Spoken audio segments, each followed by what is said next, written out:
Sejam bem-vindos à TV Púlpito do Sertão Reformado.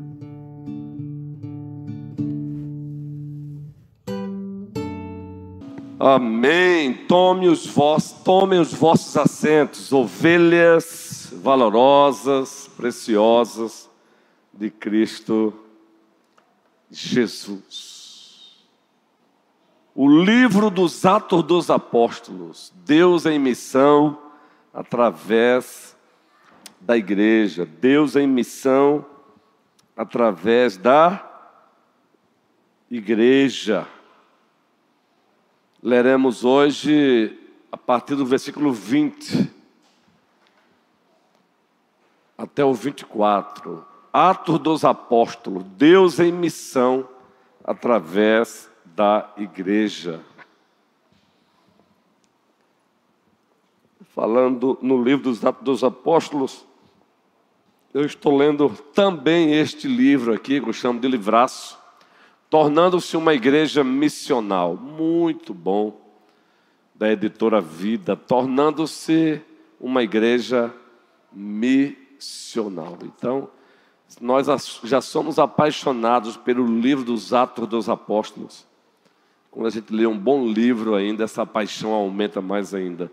Um livro bom, uma literatura boa, nada mais é do que uma exposição fiel do que a Bíblia fala sobre ser uma igreja missional e também missionária. Esse é um livro bom.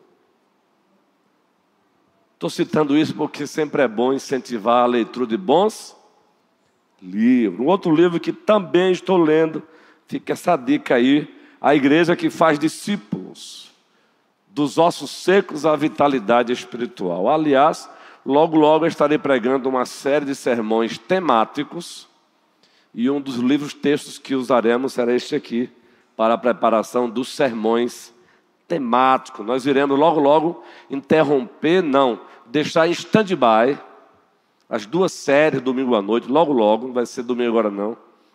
Nós estamos com duas séries aos domingos à noite. O Apocalipse fala hoje, inclusive vamos pregar domingo Apocalipse 7. E estamos também com Josué, o mapa de Deus para a expansão da igreja. Então logo, ainda neste mês, vamos deixar em stand-by essas duas séries, porque vamos entrar aí, propositadamente, com uma série de sermões temáticos. E nessa série, só estou dizendo para vocês que um dos livros, textos que eu usarei para tirar as minas, as proposições, os pontos do sermão temático, é esse aí. É necessário. Serão sermões temáticos doutrinários. Sermões temáticos doutrinários. Tá bom? Possivelmente a partir do domingo 19. Domingo 19. Eu deixarei as duas séries em stand-by. Eu vou entrar com essa série de sermões temáticos doutrinários. Propositadamente. Mas vamos lá para o livro dos Atos dos Apóstolos, capítulo 12, versículo 20. Será projetado aí? Será? Eu acho que sim. Pronto, vai ser. Nós temos lido com essa nova versão, não é? Nova Almeida atualizada. Vamos ler juntos aí? Havia uma séria divergência entre Herodes e os moradores de Tiro e de Sidom. Estes, porém, de comum acordo, se apresentaram a ele e, depois de obter o apoio de Blasto era muito próximo de Herodes Agripa, que era assessor do rei, pediram paz, porque a terra deles recebia alimentos do país do rei. Em dia designado, Herodes, vestido de traje real, assentado no trono, dirigiu-lhes a palavra. E o povo gritava, todos juntos: é voz de um Deus e não de homem. No mesmo instante, um anjo do Senhor feriu Herodes, por ele não haver dado glória a Deus. E comido de vermes, morreu. Entretanto, a palavra de Deus crescia e se multiplicava. É o que diz aí o narrador. E o 25, Barnabé e Saulo, cumprida a sua missão, voltaram de Jerusalém, trazendo consigo João, também chamado Marcos. Os últimos versículos, os 24 e 25, eles farão parte de um novo subtema. Mas nós ficaremos nesta noite do 20 até o 23, que continua fazendo parte do texto narrativo, mas agora que fala da morte de Herodes Agripa. A morte de Herodes Agripa. Mas o tema continua o mesmo, de todo o capítulo. Todo o capítulo. O tema continua o mesmo. E só para relembrar, a igreja avançará sempre, mas jamais sem batalhas. A igreja avançará sempre, mas jamais sem batalhas. E estivemos aqui, eu penso que há aproximadamente 30 dias aqui estivemos, porque tivemos 2 quintas-feiras aí que não trabalhamos Atos. Teve uma quinta-feira que estivemos lá na Juvep, e uma outra quinta-feira, foi a última, foi o dia da família. Então, há 24 dias mais ou menos, aqui estivemos iniciando a exposição do capítulo 12, com esse tema: a igreja avançará sempre, mas jamais sem batalhas. E por que confeccionamos esse tema? Por que elaboramos esse tema? Porque o capítulo 12, do primeiro versículo até o versículo 19, é o que nós enxergamos. Nós enxergamos Herodes o Agripa mandando prender Tiago e em seguida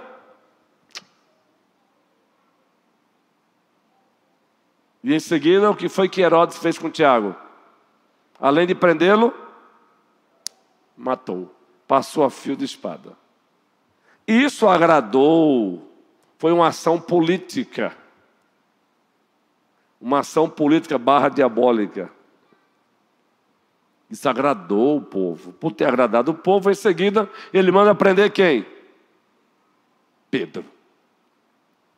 Também uma ação política /diabólica.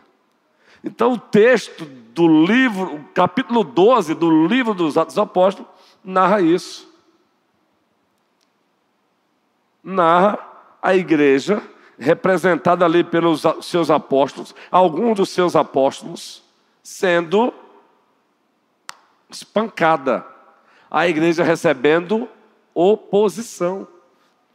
Prende Tiago e em seguida manda matá-lo, assassiná-lo. E depois prende Pedro. E dissemos aqui, na primeira vez que abrimos a Bíblia, no capítulo 12 do livro dos Atos dos Apóstolos, que o nosso Deus, em sua soberania, sendo o Deus da macroprovidência, Ele governa as grandes coisas.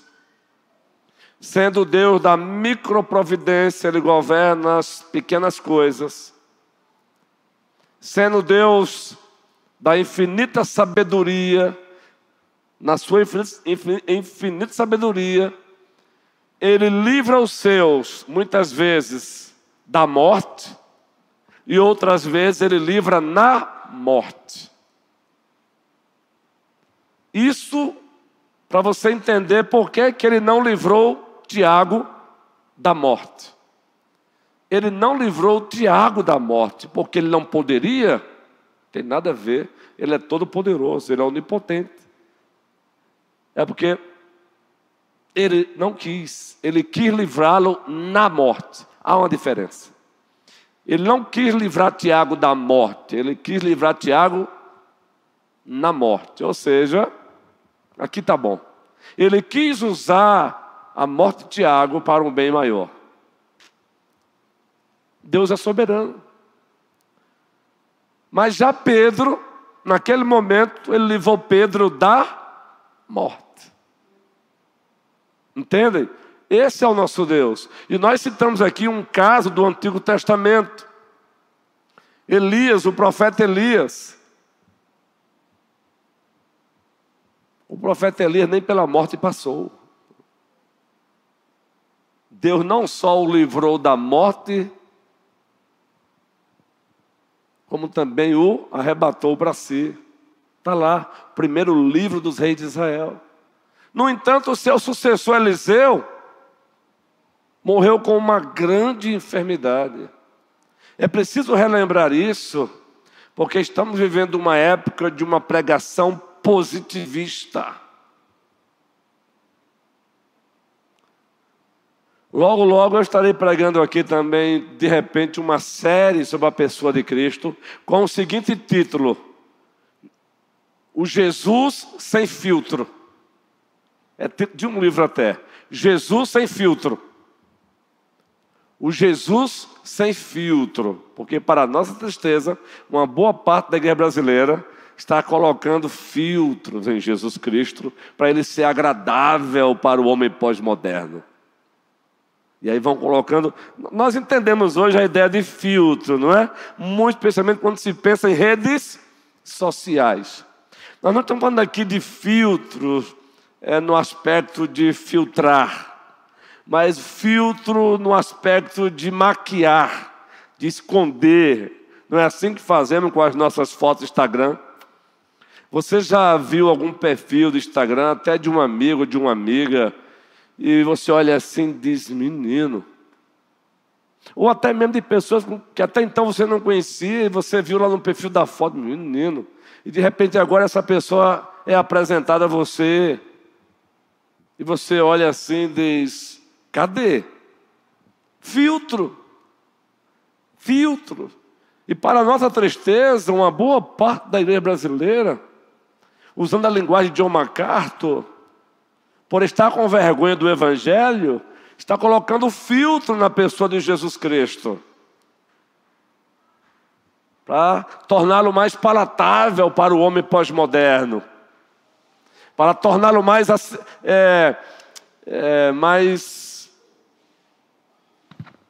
aceitável para o homem pós-moderno. Então, vale a pena de uma série aqui, o Jesus sem filtro, o Jesus como ele é. John MacArthur escreveu um livro com vergonha do Evangelho. Um livro que é um clássico, muito antigo, mas ele é atual. Mas esse mesmo John MacArthur escreveu um livro, A Outra Face de Cristo. A Outra Face de Cristo. Ele é parecido com esse outro título, Jesus sem filtro. E a ideia de A Outra Face de Cristo é justamente para mostrar que muitas vezes a gente escolhe aquilo que mais agrada de Jesus Cristo e apresenta para o povo. Mas aquilo que Jesus Cristo é, mas que não agrada ao povo, a gente esconde. Isso não deixa de ser uma vergonha de Jesus Cristo. Ou Jesus é apresentado na sua inteireza, ou ele não é. Não temos que ter vergonha do nosso Senhor. O nosso Senhor, ele é o Cordeiro de Deus que tira o pecado do mundo. Mas ele é o Cordeiro que reina como leão. Ele é aquele que diz, vinde a mim todos vós que estáis cansados e sobrecarregados, e eu vos aliviarei, Mateus capítulo 11. Mas também ele é o Jesus de Mateus 23, quando olha para os seus compatriotas e diz, raça de víboras, ou hipócritas, sepulcro caiados. Ele é o Jesus que, diante de uma mulher que estava sendo agora acusada de adultério, ele diz, perdoados, perdoada você está dos teus pecados, vai e não peques mais.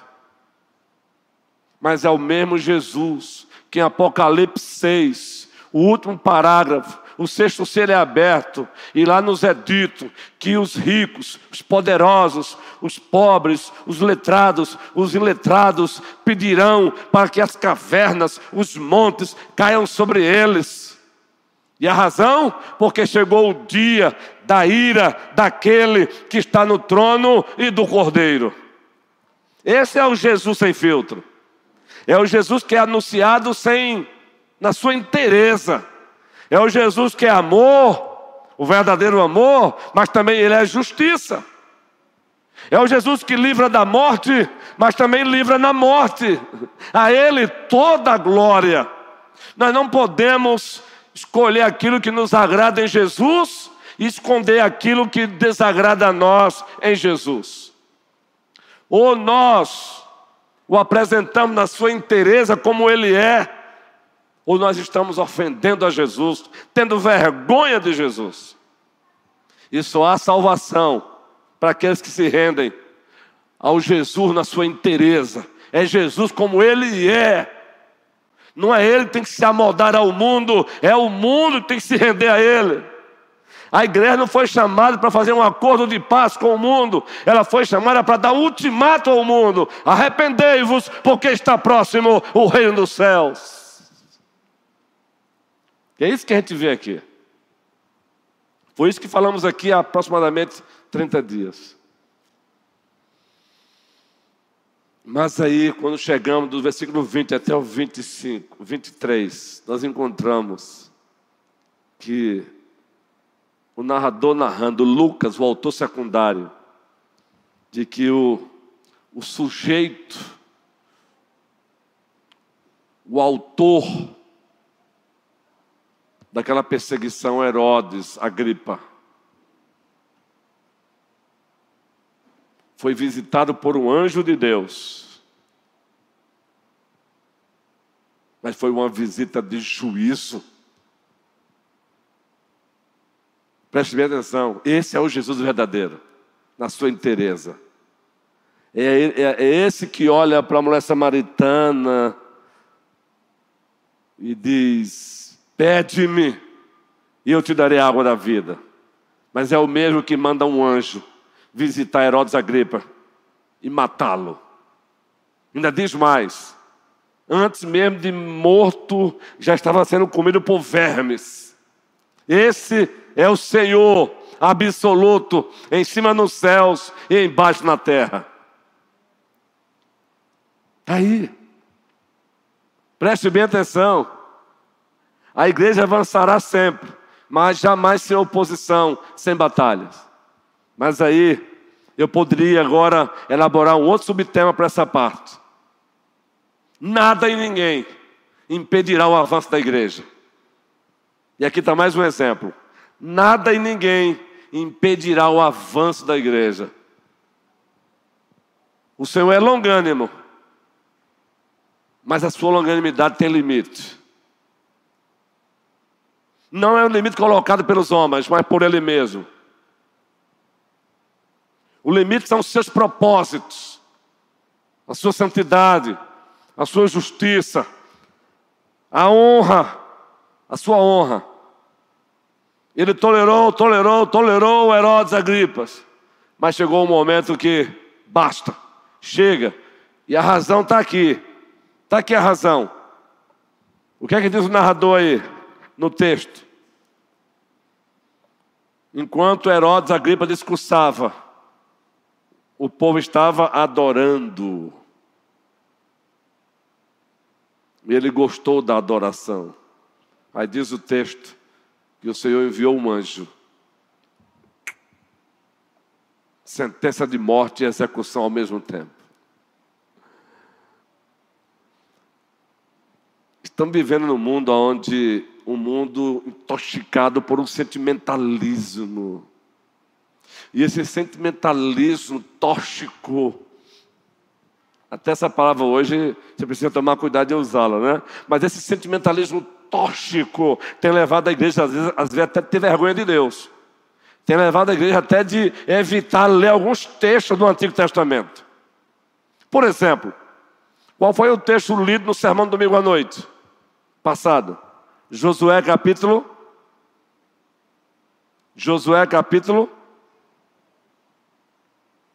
Lembram? Qual foi o capítulo de Josué?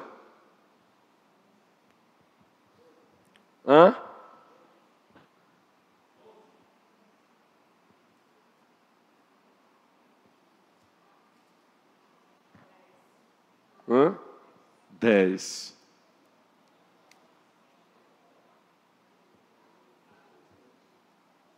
E lá nós encontramos, lembram?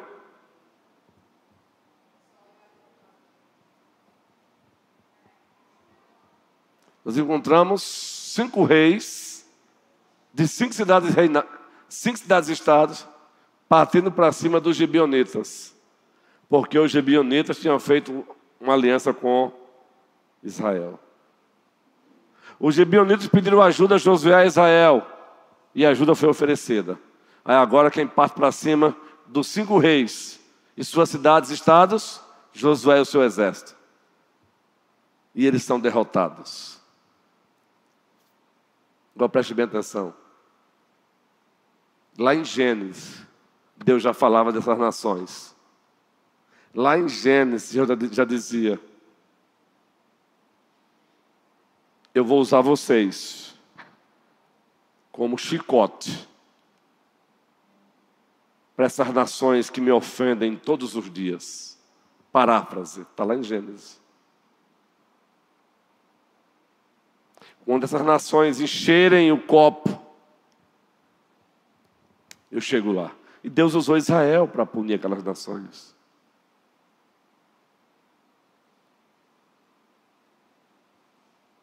Então vivemos num sentimentalismo tão tóxico que lê um texto, Deus mandando expulsar aquelas nações que habitavam nas terras de Canaã. Ai, que absurdo! Não. A Bíblia diz no Salmo 24, que do Senhor é a terra, o mundo e os que nele habitam. Ele faz com ela o que Ele quer. Agora, Deus não é um Deus arbitrário. Ele não é um Deus de birrinha. Ele manda Israel entrar em Canaã, expulsar aquelas nações como o juízo dele. Vocês não imaginam o quanto aquelas nações o ofendiam. Vocês não imaginam quando aquelas nações eram idólatras, imorais. Queridos, prestem bem atenção. Deus não mandou enxofre do céu, destruiu Sodoma e Gomorra, porque Ele é um Deus apenas arbitrário, não. Porque o odor pecaminoso daquelas nações chegou nas suas narinas. O copo de imoralidade chegou ao limite, transbordou. Por isso que ele se apresenta a Abraão e diz: olha, chegou a hora, eu vou destruir Sodoma e Gomorra. E ele destruiu. Esse é o nosso Deus. E todos esses acontecimentos que nos é apresentado na Bíblia servem de exemplo, de ilustração do que Ele vai fazer na volta de Cristo. Imagine na volta de Cristo o que acontecerá com homens e mulheres que hoje zombam dele, zombam da obra dele, zombam da igreja dele. Imaginem. Imaginem, ele mesmo usou o exemplo de Noé. Assim como foi nos dias de Noé, casavam-se e davam-se em casamento, assim será na vinda do Filho do Homem. Ele pegará o mundo de surpresa. E o mundo vai estar no seu festival. Esse é o nosso Senhor. Então, quando a morte, o juízo que ele derramou sobre Herodes, traz uma mensagem tanto de consolo para a igreja, mas também de alerta para os algozes da igreja, de alerta para os impenitentes. O consolo para a igreja é: os opositores da igreja só se opõem até onde o Senhor permite. E pronto. Herodes Agripa só se opôs até onde Deus permitiu. Chegou o momento de que até aqui está bom. Deus é Deus.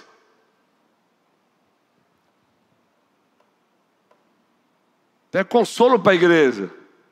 O Senhor da igreja não assiste de camarote às batalhas dela. Pelo contrário, nós temos um exemplo veterotestamentário e também neotestamentário de que Ele está com o seu povo. Ele está com o seu povo nas fornalhas do século XXI. Nabucodonosor mandou colocar Sadraque, Mesaque e Abednego na fornalha, acesa 7 vezes mais. Aí o imperador olhou e percebeu que, ora, eu estou vendo um quarto. E numa descrição de um rei pagão, ele diz, e o quarto, ele tem uma aparência de filho dos deuses. Porque de fato ali era ninguém menos do que a segunda pessoa da Santíssima Trindade, Jesus Cristo, que nós chamamos tecnicamente de Cristofania. O Senhor não livrou aqueles 3 homens da fornalha. O Senhor foi andar com eles na fornalha. Esse é o Senhor da igreja. Haverá momentos que Ele nos livrará da fornalha. Em outros momentos Ele vai caminhar conosco dentro da fornalha. A Ele toda a glória. E a igreja deve avançar com essa consciência, com isso em mente. Lembre-se que antes de serem lançados na fornalha, esses 3 homens disseram o quê? Para Nabucodonosor. Esses 3 homens agora ameaçados. Eu fiquei sabendo que vocês não se dobraram diante da minha imagem, diante da minha estátua. E diz o narrador lá, querido Daniel, que o rei falou como que cuspindo de raiva. Pois bem, eu vou mandar tocar novamente. E se vocês não se dobrarem, eu jogarei vocês dentro da fornalha. E tem mais, ela será aquecida 7 vezes mais. Qual foi a resposta daqueles 3 jovens? Olha só que teologia maravilhosa, não é, Vera Plácido? Ó rei Nabucodonosor, fique sabendo que se o nosso Deus quiser, Ele pode nos livrar. Agora também na sua soberania, se Ele não quiser, de acordo com os seus propósitos, desígnios, se Ele não quiser, fique certo, nós não vamos nos dobrar diante da sua estátua. Louvado seja o Senhor. Agora, é muito fácil ler um texto desse hoje, ser transformado até num cântico, numa composição, e olha que maravilha. Só que em pleno século XXI, todos nós estamos sendo colocados diante das imagens dos Nabucodonosores, e para nossa tristeza, o que tem de cristão se dobrando e beijando não é brincadeira. Que é isso, pastor? Não estou inventando, não. Não precisa ser no mesmo formato. Quando você tem vergonha do teu Senhor, lá na escola, é porque você já beijou a estátua dos Nabucodonosores do século XXI. Quando você tem vergonha do teu Senhor lá na universidade, porque você prefere acreditar nos PhDs do que no Deus da palavra, você já beijou as estátuas dos Nabucodonosores do século XXI. Quando você negocia princípios e valores do reino de Deus, é porque você já beijou as estátuas dos Nabucodonosores do século XXI. A Bíblia nos oferece esses textos narrativos para que você tenha como referência para hoje. Referência para hoje. Leia o livro de Tim Keller, Deuses Falsos. Que riqueza esse livro. Ele não é um livro mais novo não, mas ele é atual. Deuses Falsos, Tim Keller. Ele já está com o Senhor. Salvo engano, foi o ano passado, ele partiu para a Igreja Triunfante. Pastor de uma grande igreja presbiteriana lá nos Estados Unidos. Deuses falsos. Todos os dias somos convidados para adorar os deuses do século XXI. E aqui e acolá encontramos cristãos adorando e ainda cinicamente perguntam: eu? Lembram de Malaquias? Leia o livro de Malaquias. O livro de Malaquias, o próprio Deus chega para o seu povo e diz assim: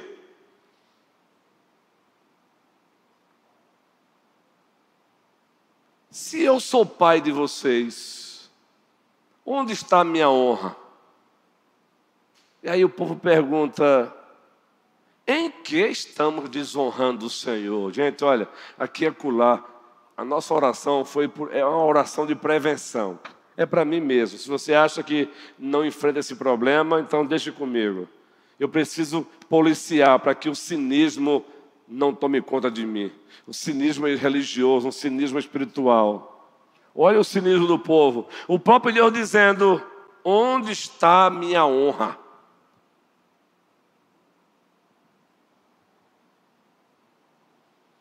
Em que estamos desonrando o Senhor?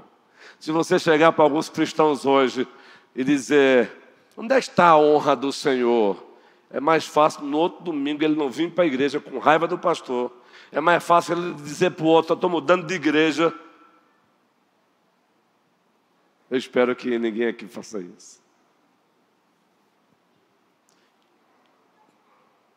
Aí no mesmo texto Deus diz: olha, vocês estão me roubando. Aí o povo diz: em que estamos roubando o Senhor? Tá? Gente, o próprio povo dizendo para Deus: como assim? Chegue para alguns cristãos hoje que não estão nem aí para a igreja, para o Senhor, não oram, não lê a Bíblia, e chegue para ele: você não está bem com Deus não, viu? Pô, como assim? Não está. Como assim? Você conhece meu coração? Meu irmão, é a modinha agora. Quem conhece meu coração, Senhor, é justamente porque Ele conhece que Ele disse: a boca fala do que está cheio o coração. A sua agenda denuncia se Deus de fato está no teu coração.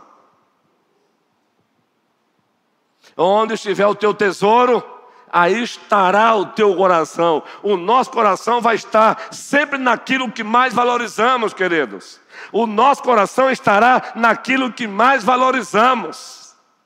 Então, quer saber se de fato você valoriza Deus? Então pergunte: onde é que está o teu coração? E quando você perguntar onde é que está o meu coração, a ideia de coração aí é: onde é que está toda a tua vida? Onde é que você mais se concentra energia? Onde é que você concentra mais energia? Onde é que você concentra mais tempo? Onde é que você investe mais dinheiro? É isso que ele disse: aonde estiver o teu tesouro, aí estará o teu coração. Ele está dizendo: onde você investe mais dinheiro, onde você oferece mais tempo, é o teu tesouro. Então agora fica fácil perguntar, não é?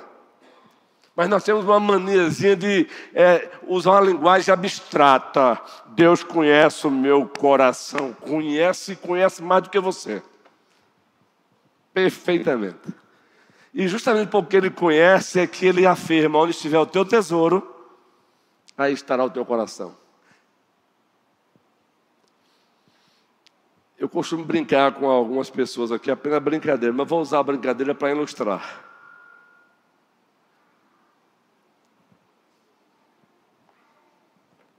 Um jovem apaixonado por uma mulher, pela sua namorada.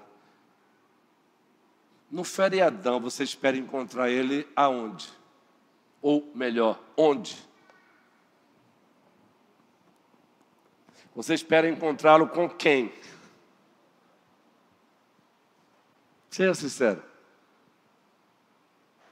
Com quem você espera encontrá-lo? Mas rapaz, eu ligo, o cara não atende. Será que ele está onde? Eu digo: eu sei. Ele está com o amor da sua vida. Ou, já sei, pegou a moto dele e foi passear, porque ele gosta. Estão entendendo agora como é, queridos? O meu tempo eu dou para aquilo que tem mais valor. Entendeu agora? O meu dinheiro eu invisto naquilo que tem mais interesse para mim. Então, use agora esse exercício e aplique na sua própria vida. Aplique na sua vida. Que o Senhor nos ajude, queridos. Que o Senhor nos ajude.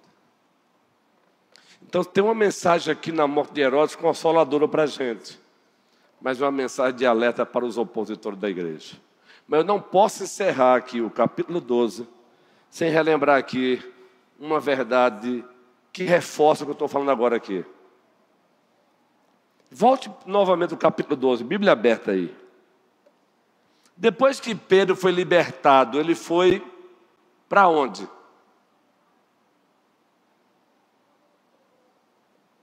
Ele foi procurar quem depois que ele foi libertado da prisão? Versículo 12. Capítulo 12 de Atos, versículo 12. Isso. Porque na casa de Maria estava quem? Os irmãos em Cristo Jesus. Ou seja, ao sair da prisão, ele procurou a comunidade dos santos, ele procurou a igreja, o povo. Um verdadeiro discípulo, ele tem prazer de estar com outro discípulo. Então, cuidado com essa proposta de cristianismo sem igreja, cristianismo sem comunidade, cristianismo, cuidado. Cuidado, porque é de pouco a pouco, é um domingo aqui, um domingo acolá, que pouco a pouco você vai se distanciando do corpo, da comunidade, não deixando de congregar como é costume de alguns. Pedro, o apóstolo, ao sair da prisão, ele foi procurar a igreja, e ele procurou a igreja. Aqui o texto, ó. Ao se dar conta disso, Pedro resolveu ir à casa de Maria, mãe de João, também chamado Marcos, onde muitas pessoas estavam congregadas e oravam. A igreja na sua transição, na sua transição veterotestamentária para neotestamentária, ela não tinha, queridos, espaço assim não. Ela estava saindo da casca do ovo. A igreja da nova administração da Aliança da Graça, ela não tinha o espaço que a gente tem hoje, não. Então ela se reunia na casa dos irmãos, e quem tinha uma casa maior. Então aqui estava a igreja. Ele procurou a igreja para relatar o que havia acontecido. Mas volte um pouquinho, o capítulo 4 de Atos. Eu quero encerrar reforçando essa verdade aqui. Capítulo 4.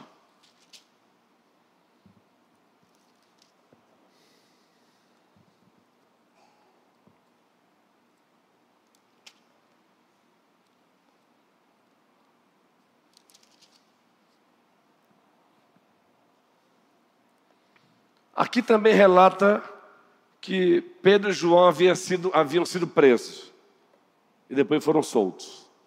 Depois de soltos, foram procurar quem? Atos capítulo 4, versículo 23. Atos capítulo 4, versículo 23. Todos juntos, vamos lá? Uma vez soltos, Pedro e João procuravam os irmãos. Eles contaram tudo, o que os principais sacerdotes e os anciãos lhes tinham falado. Uma vez soltos, procuraram quem? A igreja. A igreja. A igreja. Eu tenho um livro com esse título: O Lugar Mais Seguro do Mundo. A igreja. Kevin DeYoung escreveu um livro, Por que Amamos a Igreja? E para resumir o livro, um outro livraço, viu? O pessoal brinca que todo livro para mim é livraço, mas de fato é livraço. Por que amamos a igreja? E para resumir o livro é o seguinte: tem muita gente hoje, cristãos, caindo aí na armadilha do relativismo, do pluralismo, da privatização da fé, os dentes do lobo. E aí começam a se afastar da igreja, começam assim: eu não sabia que lá tinha hipócrita. Eu já saí do mundo porque lá tinha... E de repente eu chego na igreja, que absurdo. Agora é modinha agora, né? Aí o Kevin DeYoung diz o seguinte, guarde essa, é dele essa frase. Nesse livro, Porque Amamos a Igreja, tem uma capa nova. O meu é uma capa antiga, já tem uma capa nova, bem bonitona no livro. Para reconhecer que a igreja é feita ainda de pessoas que são justas, mas ainda pecadoras, ele disse, na época de Noé, quem gostaria de estar na arca, apesar do odor desagradável, dejetos de animais, os dejetos deles mesmos, ou fora, onde havia morte, asfixia, afogamento? Onde você gostaria de estar, meu irmão? Se estivesse lá, Na arca, apesar do odor desagradável, ou lá fora? A água subindo, afogamento, destruição. Seja sincero, você gostaria de estar onde? Na arca ou fora da arca? Então, queridos, é melhor na igreja, com todo o seu odor desagradável, porque ela é feita ainda de gente que peca, do que fora dela. Fora dela é morte, na igreja é vida. E na igreja é vida porque ela é um ramo da videira que dá vida, Jesus Cristo. João capítulo 15, ele disse: eu sou a videira verdadeira, o meu pai é o agricultor e vós sois os ramos. Então é melhor você estar na igreja, apesar de aqui e acolá você sentir um odor desagradável por conta dos nossos próprios pecados, do que fora dela, com a certeza de que estamos caminhando para um dia não haver mais cheiro desagradável, e não haverá.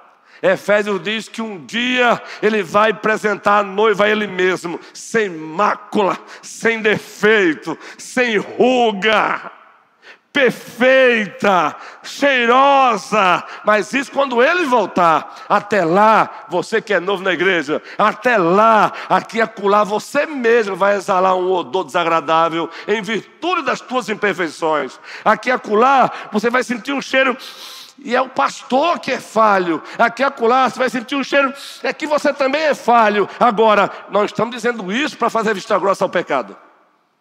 O pecado tem que ser tratado. Mas não se trata o pecado saindo da arca.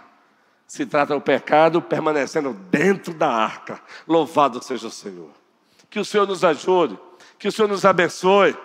Valorize a igreja. Valorize a igreja. Valorize a igreja do Senhor. Valorize. Que o Senhor nos abençoe hoje e sempre. Amém.